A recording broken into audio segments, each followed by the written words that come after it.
السلام عليكم ورحمة الله تعالى وبركاته. كلانتي وعنا وناكسن صاحبيال سو دوادا muuqaalkan waxaan ku soo qaadan doonaa afar aad u baahan tahay inaad ku dadaashid si aad uga badbaadid afar kale. intaan muuqaalku u guda galin fadlan hadaad nagu cusub tahay nagu soo biir qaybtaas comment ugu rab wixii fikirkaaga ama talo tusaale mahadsanidin. numberka koowaad waa alla ka cabsiga. waa inaad ku dadaashaa alla ka cabsiga si aad uga badbaadid carada Allah.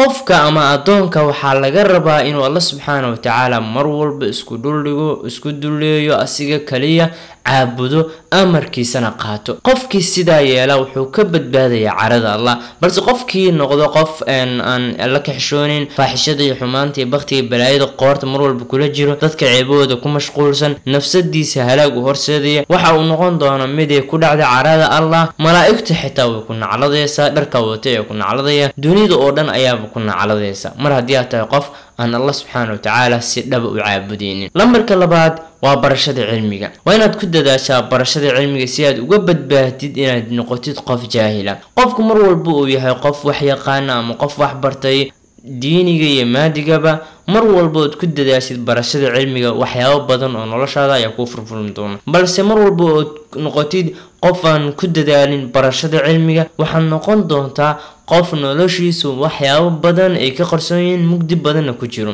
tusaalaan qofka jaahilka ah waxa uu mar walba dhibana u yahay waxyaabo badan oo ka qarsoon sida cibaadada Allah xitaa inuusan garanaynin si uu u gudan lahaa oo cibaadada Allah xitaa waxyaabo badan ay ka qaldamayaan ama ay ka qaldan yihiinba dhanka maadiga ama adduunyadana oosan si fiican uga warhaynin waxyaabo badan oo iska ogaan.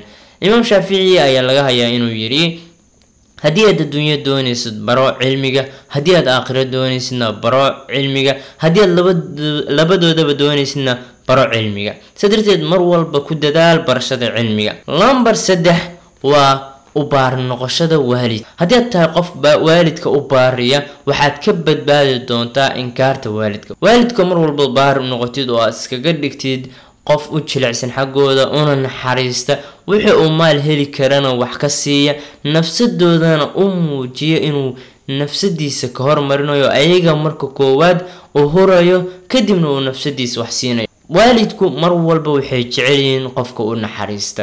waalidku haddii xitaa gaala yihiin xaqooda way kugu leeyihiin haddii muslimiin yihiin waaba ka sii xaq badan yihiin waa muslimiinta xaq isku leeyihiin aad buu u fara badan yahay. sadarteed mar walba waalidku waa furaha noloshaada midda aakhiriya midda adduunba. u baarin noqo oo ha ka kasbanin habaar. waalidku hadduu ku habaarayo hadduu ku duceeyo labadaas xaalaba waa lagu aqbalaa ducadiisa ama inkaartiisa. midda afaraad waa inaad yeelataa dabeecad wanaagsan si aad uga badbaadid inaad noqotid qof qallafsan oo qalbi adag.